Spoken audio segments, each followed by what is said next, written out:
जंगल में सर्दी बहुत पड़ रही थी और बर्फ बहुत गिरी हुई थी। सर्दी का कहर पक्षियों के लिए मुसीबत बना हुआ था।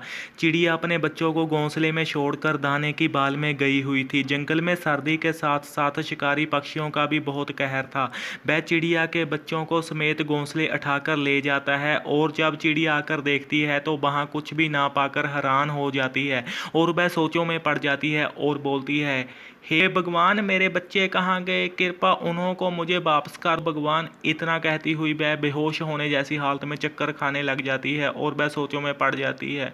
मेरे बच्चे पता नहीं किस हाल में होंगे बेचारे, उन्हों का मुझे कुछ भी पता नहीं है। इतने में वह बाल के लिए निकल पड़ती है और शिकारी वहां पर समेत बच्चों के साथ आ जाता है और वह बच्चों को चोंचे मारता है और उन्हें खाना चाहता है। बच्चे बेचारे बहुत ही डरे हुए होते हैं, वह कर कुछ नहीं दे सकते क्योंकि वह अब छोटे होते हैं और शिकारी चोंचे फेर से मारने लगता है और उन्हों को बेहोश सा कर देता है। ऊपर से सर्दी भी बहुत पड़ रही होती है। इतनी सर्दी में बेचारे बच्चे माँ के बिना बहुत मुसीबत में होते हैं। बर्फ और गिरी जाती है, जंगल में बहुत ठंड हो जाती है और फिर एक दिन शिकारी बच्चों को छोड़कर उड़ जाता है और एक कौवा जिसका घर जंगल में ही होता है, वह उन बच्चों को बेहोशी की हालत में अकेले देखकर हैरान रह जाता है। उनके शरीरों पर चोंचों के निशान देखकर वह कलपाता है। उसको पता होता है कि ये तो चिड़िया के बच्चे हैं। वह उनकी पूरी राखी करता है और चिड़िया को ढूंढने लग जाता है, कभी उधर कभी इधर। इतने में उसे चिड़िया मिल जाती है। शिकारी जब तक चिड़िया के बच्चों को उठाकर ले गया होता है, वह चिड़िया को सब कुछ सच सच बताता है और चिड़िया सुनकर दंग रह जाती है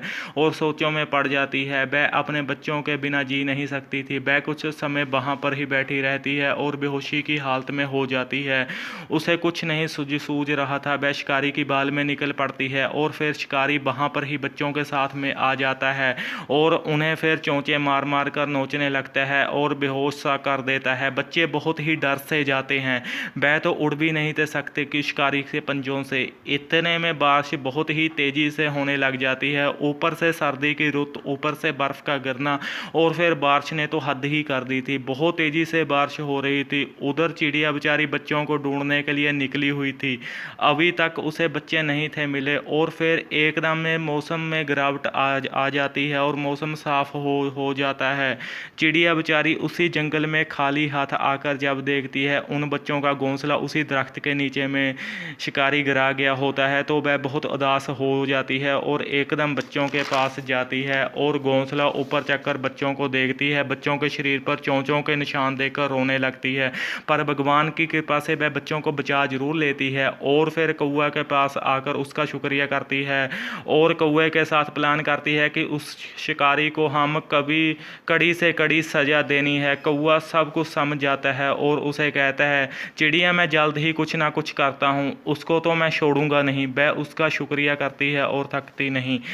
कौवा, सच में तुम मेरा साथ देगा? हाँ चिड़िया, मैं तेरा साथ दूंगा। इतने में चिड़िया उड़ जाती है और शिकारी कौवे के पास आकर बैठ जाता है। पहले तो कौवा उसे मीठियाँ गोलियां पाकर उसे शक नहीं होने देता और फिर वह प्लानिंग करते हैं कि हम दूसरे जंगल में जाते हैं। कौवा बोलता है, वहाँ एक नदी है, हमको खाने के लिए कोई प्रॉब्लम नहीं होगी। वो मूर्ख शिकारी को हाड़ में डुबो देता है। चिड़िया और शिकारी मर जाता है। चिड़िया अब अपने बच्चों को भी दूसरे जंगल में ही कौवे के पास में सेफ रख देती है। कौवा उनकी पूरी राखी करता है और उनको मुसीबतों से बचाता है। वह सारा दिन उनके पास तक गुजारता है जब तक कि चिड़िया दाना लेके मुड़ नहीं आती और फिर चिड़िया आ जाती है और कौवा उसे सारी बात बताता है कि मैंने शिकारी को मार दिया है। तो चिड़िया उसका धन्यवाद करती नहीं थकती। वह बहुत ही खुश हो जाती है और अपने बच्चों को सेफ जगह में रख देती है जहाँ कोई भी खतरा नहीं होता। वह बातें करते रहते हैं और हंसते रहते हैं और फिर वह कौवा चिड़िया को डिनर के लिए घर में आने के लिए इनवाइट करता है और